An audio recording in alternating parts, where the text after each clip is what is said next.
이번 시간에는 그 형사소송법 증거편 309조 강제 등 자백의 증거 능력 요 규정에 대해서 살펴보도록 하겠습니다.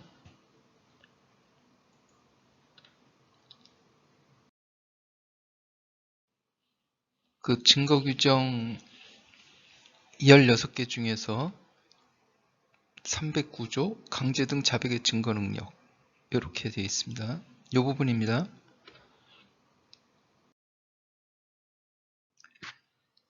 (309조) 강제 등 자백의 증거 능력. 피고인의 자백이, 피고인의 수사 단계에서는 피의자의 자백이 이렇게 되겠죠.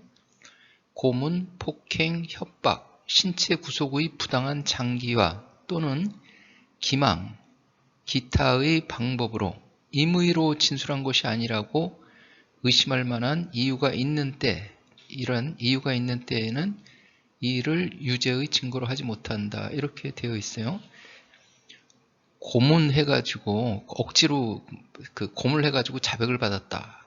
그러면 당연히 임의로 그 진술 내용이 사실이라고 하더라도 임의로 진술한 것이 아니죠. 그러니까는 그렇게 고문을 당해서 자백을 했다 해가지고 임의로 진술, 그 내용은 사실이더라도 임의로 진술한 것이 아니라고 의심할 만한 이유가 있을 때에는 그 조서, 그것을 유죄의 증거로 하지 못한다. 고문뿐만 아니라 폭행이나 협박, 신체 구속의 부당한 장기화, 기망, 이거 거짓말해가지고 자백받는 거죠. 거짓말, 기타의 방법, 약속, 자백하면은 구속하지 않는다. 뭐 이렇게 그 약속을 해가지고 어떤 대가를 주기로 한다든지 그럴 경우에도 임의로 진술한 것이 아니다.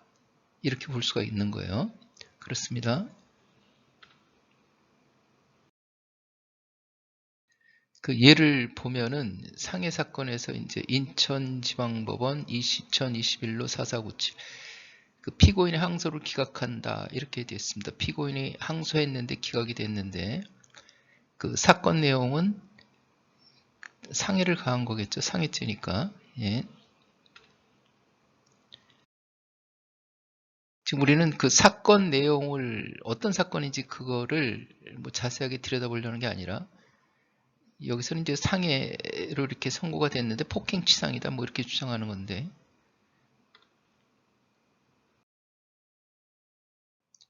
당심의 판단 이렇게 해가지고 그 어떤 내용이 이제 쟁점이 됐냐면은 피고인의 1심 법정에서의 자백이 1심 법정에서 상해 사실이 맞습니다. 그런데 항소심에서는 사실은 그게 아니고요. 뭐 이렇게 된 거예요. 그러니까 1심에서는 자백, 2심에서는 부인 이렇게 돼 있는데 1심 법정에서의 자백이 2심에서 법정 진술과 다르다는 사유만으로 그 자백의 증명력 내지 신빙성이 의심스럽다고 할 수는 없는 것이고 자백의 신빙성 유무를 판단함에 있어서는 자백의 진술 내용 자체가 객관적으로 합리성을 띠고 있는지, 그러니까 우리가 수사할 때 그 사람이 어떤 피의자가 자백을 한다면, 조사 대상자가 자백을 한다면 자백의 진술 내용 자체가 객관적인 그 상황에 맞춰 가지고 합리성을 띠고 있는지, 자백의 동기라든지 그 이유, 자백의 동기나 이유가 왜 이 사람이 자백을 하게 됐는지, 자백에 이르게 된 경위는 어떠한지, 그리고 자백 이외의 정황 증거, 자백 이외의 이 자백뿐만 아니라 그 주변의 상황, 정황 증거 이런 것 중에 자백과 저촉되거나 모순되는 것은 없는지, 자백을 하는데 그 주변의 정황 증거 이렇게 그 정황 증거, 다른 정황 증거에 이렇게 보면은 그게 아닌 것 같은데 이렇게 저촉되거나 모순되는 것이 없는지 하는 점을 고려해 가지고 그래서 피고인의 자백에 형사소송법 309조 소종의 사유 또는 자백의 동기나 과정에 합리적인 의심을 갖게 할 상황이 있었는지를 판단해야 된다. 자백의 신빙성에 대해서. 형사소송법 309조 임의로 진술한 게 아니다. 이렇게 의심이 되면 안 된다는 거죠. 그런데 이 사람은 그 1심, 2심, 당심 자백이 허위라거나 신빙성이 없다는 주장은 전혀 하지 않았고 내용 자체도 객관적으로 합리성이 없다거나 자백 이외의 다른 정황 증거와 저촉되거나 모순되는 것을 찾아볼 수 없을 뿐만 아니라 형사소송법 309조에 정한 사유가 있어서 위 자백의 임의성이 없다고 의심할 만하거나, 그러니까는 임의성에 대해서 의심이 있으면은 유죄의 증거를 하지 못한다고 그랬는데 그런 게 없었다, 이런 거죠. 자백의 동기나 과정에 합리적 의심을 갖게 할 상황이 있었다고 인정할 만한 자료가 없으므로 자백은 신빙성이 있다. 그러니까 자백의 신빙성이 안에 형사소송법 지금 보는 규정 309조 공폭행, 협박, 기망, 기타 해가지고 자백이 임의로 한 게 아니다. 그러면 유죄의 증거를 못 하는데 그거에 사유에 해당되지 않는다는 거죠. 해가지고 이렇게 돼서 이제 자백의 신빙성이 있다고 봄이 타당하다. 이렇게 309조 규정은 여기서 끝난 거예요. 나아가서 이제 원심이 적법하게 채택 조사한 증거들인 F에 대한 경찰 진술조서, 상해진단서 등은 경찰 진술조서, 상해진단서 등은 피고인의 자백의 진실함을 뒷받침하기, 상해를 가했다는 그 부분에 대해서 뒷받침하기 충분하므로 이건 보강증거가 될 수 있고, 그러니까 피고인의 자백만 있으면 처벌할 수가 없는데, 피고인의 자백만 있으면 처벌할 수가 없는데, 이렇게 다른 증인 진술, 그 다음에 상해진단서, 이것은 그 자백에 대한 것을, 그 자백에 대한 그 범죄를 저질렀다는 것을 보강해주는 증거가 될 수 있다는 거예요. 그래가지고 자백과 보강 증거가 서로 어울려가지고 공소사실을 인정할 수 있다. 이 부분은 다음에 다시 또 말씀을 드릴 텐데, 이 규정입니다.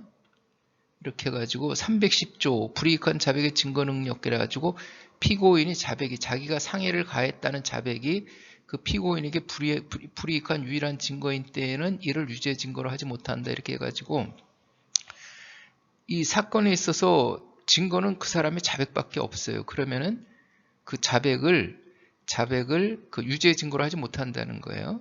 그런데 그러면 그 자백이 있으면은 자백만 있으면 유죄 증거를 하지 못하니까 다른 증거가 있어야 될 거 아니에요. 그것을 보강 증거라고 그러는데, 그 증인이 진술을 했고 피해자라든지 목격자라든지 상해 진단서도 있고, 그러니까는 자백 플러스 다른 증거가 있으니까는 이게 공소 사실을 인정할 수 있다. 이런 취지로 되어 있는 겁니다.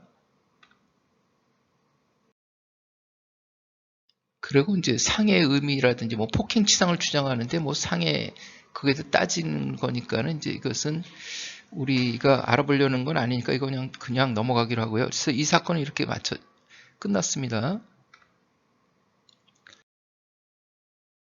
그 다음에 이제 공인중개사법 위반, 특별사법경찰 수사관님들의 직무범인의 사건인 공인중개사법 위반 사건, 그 부산지방법원 공인중개사법 위반 방조가 있죠. 방조. 여기에 보면은 그 죄명을 말씀드리면은 법 위반, 이렇게 법률 위반, 법 위반 이렇게 하는데, 방조하고 교사만은 위반 방조, 위반 교사 이렇게 제명을 표시한다고 알고 계시죠? 이렇게. 이 사건은 위반 사건하고 방조 사건하고 이렇게 되어 있네요. 여기에서 피고인들이 또 항소를 했는데 전부 다 이제 기각이 됐다. 이렇게. 이외 요지 해가지고 양형부당 이렇게 했어요. 무등록 중개행위 뭐 이런 식으로 그 쭉 사건 내용이 나오는데, 또 우리가 이 사건 내용이 뭔지 그걸 파악하려고 하는 건 아니니까 넘어가도록 하겠습니다.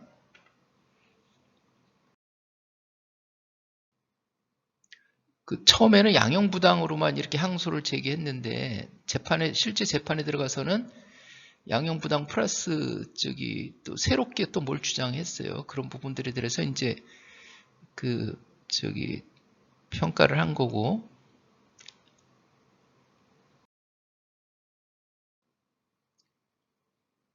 넘어가겠습니다. 여기에서 이제 우리가 그 법리 오해, 우리 사실 오해하고는 이제 관계가 없는 거고, 법리 오해 주장에 대한 판단인데 이제 배척을 했네요.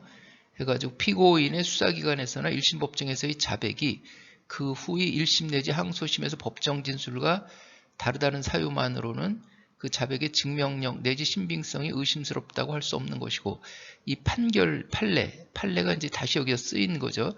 2001도 4091 판례 앞에서 봤던 거예요. 그 상해 사건에서 그 판결문 똑같은 거죠. 자백의 증명력 내지 신빙성이 의심스럽다고 할 수는 없는 것이고, 자백의 신빙성 유무를 판단하면은 자백의 진술 내용 자체가 객관적 합리성, 자백의 동기나 이유가 무엇인지, 자백에 이르게 된 경위, 자백 이외의 정황 증거 중 자백과 저촉되거나 모순되는 것이 없는지 하는 점 등을 고려해가지고 피고인의 자백의 형사소송법 309조 소종의 사유, 여기서 고문, 폭행, 협박, 부당한 장기 구금, 그 다음에 기망, 기타 뭐 이런 것들이 있었죠.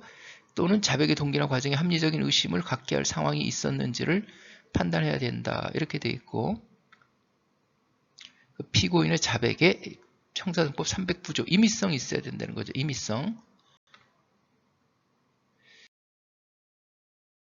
그리고 이게 보강 증거 같이 또 따로 나오죠. 여기 자백에 대한 보강 증거는 범죄 사실의 전부 또는 중요 부분을 인정할 수 있는 정도가 되지 아니하더라도 피고인의 자백이 가공적인 것이 아닌 진실한 것임을 인정할 수 있는 정도만 되면 족하다. 이렇게 직접 증거가 아닌 간접 증거나 정황 증거도 보강 증거가 될 수 있다. 이렇게 또 새로운 판례를 하나 여기서 언급을 했습니다.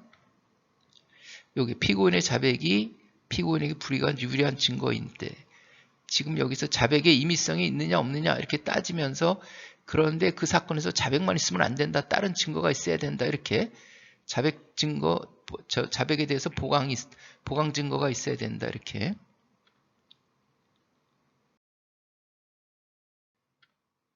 해가지고 그 피고인이 공소사실을 인정했다. 피고인 B는 원심에서 자백을 할 때 변호인의 조력을 받았고, 피고인 B에 대한 공소사실의 내용이 복잡하지 않아서 그 공인중개사인 피고인 B가 공소사실의 의미를 이해하는 것에 별다른 문제가 없었을 것으로 보이는 점, 원심 재판의 진행 경과 등을 종합하면은 피고인 원심 법정에서 한 자백이 가지는 의미를 충분히 인식한 상태에서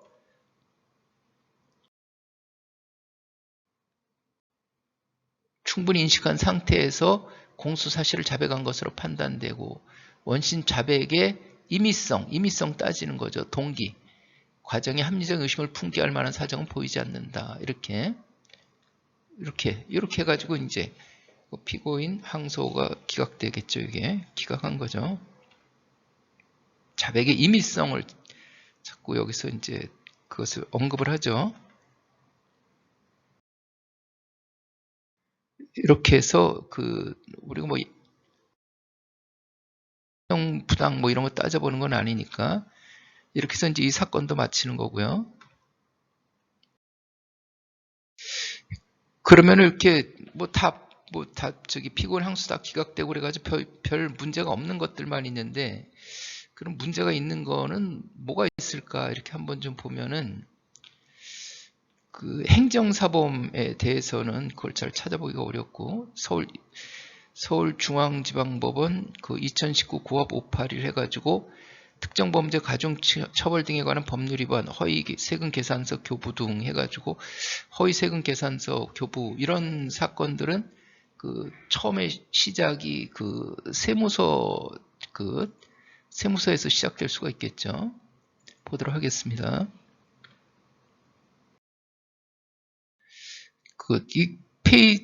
판결문이 한 20장 돼서 굉장히 좀 길어요. 그래서 그 부분에서 좀 필요한 부분만 좀 이렇게 발췌를 했습니다. 피고인은 무죄 이렇게 되어 있네요. 그래가지고 피고인은 무죄 했는데 왜 그러느냐? 공소사실은 2008년 2기 예정신고 이렇게 해가지고 쭉 해가지고 무자료 거래라든지 이러한 부분들, 허위신고라든지 이러한 부분들인데, 공소사실에 대한 판단, 피고인 및 변호인의 주장 요지가 있고 판단을 한 거예요. 그 주장에 대해서 피고인의 자백 진술의 신빙성에 관한 판단 해가지고 우리가 알아보려는 거 309조 임의성에 대해서 알아보려고 하는 거죠. 여기 보면은 미 법리에 비추어 이 사건에 관하여 보건대, 앞에 또 이제 대법원 판례가 나왔겠죠. 여기가 이 법원이 적법하게 채택하여 조사한 증거에 의하여 인정되는 아래 사정들을 종합하면 이 사건의 진술서의 기재 중 공소사실을 인정하는 취지의 피고인의 진술 부분은 그대로 믿을 수 없다. 진술서에서 자백을 했는데 그 진술 부분을 자백한 걸 그대로 믿을 수 없다. 왜 그러냐면은 첫 번째 검사는 이 사건 진술서에 기재된 피고인의 진술이 대단히 구체적이라는 점을 그 신빙성에 근거로 삼고 있다. 그러나 위 진술서에 따르면 피의자는 수사 단계에서 피의자는 각 거래처별로 반기를 구분하여 가공 매입 물량, 금액 등을 일의 단위까지 정확하게 진술한 것으로 기재되어 있는데 이것은 피의자가 그처럼 진술하였다기보다는 조사자가 제시한 자료를 피의자가 수긍한 상황을 그와 같이 기재하였다고 보는 것이 합리적이고 이렇게 스스로 막 이렇게 임의적으로 해야 되는데 조사하는 그 사람들이 다 알아서 해준 거에 대해서 고개만 끄덕였다 이렇게 그런 취지로 이렇게 되어 있는 거죠. 이 사건 세무조사 과정에서 피고인을 조사하고 진술서를 작성한 그 I라는 그 세무공무원도 자신이 제시한 자료를 피신문자가 수긍하는 경우는 그 내용을 피의자가 답한 것처럼 기재하는 경우가 있음을 인정한 바 있다. 그날 그 어떤 사건 내용을 쭉 해주고 얘기를 해주고 맞지? 그럼 그 사람이 예 그러면은 거꾸로 이제 그 어떤 일이 있었나요? 해가지고 조사하는 사람이 알려준 내용을 답해가지고 그 피의자가 대답한 것처럼 이렇게 사실은 조사자가 다 내용을 알려주고 이렇게 그 사람은 네라고만 했는데 그 조서 내용에는 어떤 일이 있었나요? 반대로 어떤 일이 있었나요? 이렇게 질문하고 피의자가 다 대답한 걸로 거꾸로 되어 있는 피신문자가 답한 것처럼 기재하는 경우가 있음을 인정한 바 있다. 뭐 이렇게 되어 있죠. 이렇게 되어 있습니다. 그 내용을 피신문자가 답한 것처럼 기재하는 경우 이럴 경우에는 그 임의성을 인정받기가 좀 어려울 수 있겠구나. 그럼 이렇게 했는지 안 했는지 어떻게 알 수가 있을까요? 혹시 이거를 영상 녹화를 하게 된다면 영상 녹화를 틀어보면은 조서 내용하고 좀 반대로 영상 녹화를 보니까는 조사하는 사람이 다 물어보고 조사받는 사람은 예라고만 했을 뿐인데 조서에는 조사하는 사람이 물어보고 조사받는 사람이 그 내용을 다 대답한 것처럼 이렇게 반대로 해놓는 경우도 있다. 이렇게 이제 얘기를 한 거예요, 여기서. 또한 또한 피의자가 이 사건 세무조사 당시 거래처 무자료 거래 및 허위세금 계산서 수취 방법 등에 구체적으로 진술한 것은 사실이지만 기록에 의하여 인정되는 아래 사실 및 사정들에 비춰보면 피의자는 이 사건 세무조사 직전까지 비주유소의 거래처 및 거래 형태에 관하여 잘 모르고 있었다고 보면 상당하고 이렇게 진술은 구체적으로 되어 있는데 이것저것 다 따져보니까는 잘 모르는 상태에서 그렇게 진술한 것처럼 임의성이 없는 걸로 이렇게 보이는 거죠. 이 사건 진술서에 기재된 거래처 정보, 무자료 거래 및 허위세금 계산서 수취 방법 등에 관한 구체적인 진술은 다른 사람, 제3자가 알려준 내용을 그대로 진술한 것에 불과하거나 세무조사 당시 조사자로부터 제시받은 내용일 가능성을 배제할 수 없다. 그래가지고 이제 그 수사한 내용이 판사한테 합리적인 의심이 없을 정도로 명확하게 됐어야 되는데 이렇게 임의성에 대해서 의심받는 그러한 취지로 이렇게 그러한 결과를 보여준 거예요. 그러니까는 앞에 주문대로 무죄가 선고됐다. 이렇게 309조 거기에 보면은 자백의 임의성을 인정받지 못하면 증거를 할 수 없다. 이렇게 돼가지고 증거 능력을 부인당해서 무죄가 선고된 그런 부분이 됐습니다. 자, 다시 한번 그 규정을 보면은 피고인의 자백이 임의로 고문, 폭행, 협박, 신체 구속의 부당한 장기화 또는 기망, 기타의 방법으로 임의로 진술한 것이 아니라고 의심할 만한 이유가 있는 때에는 이를 유죄의 증거로 하지 못한다. 이 규정에 대해서 살펴봤습니다.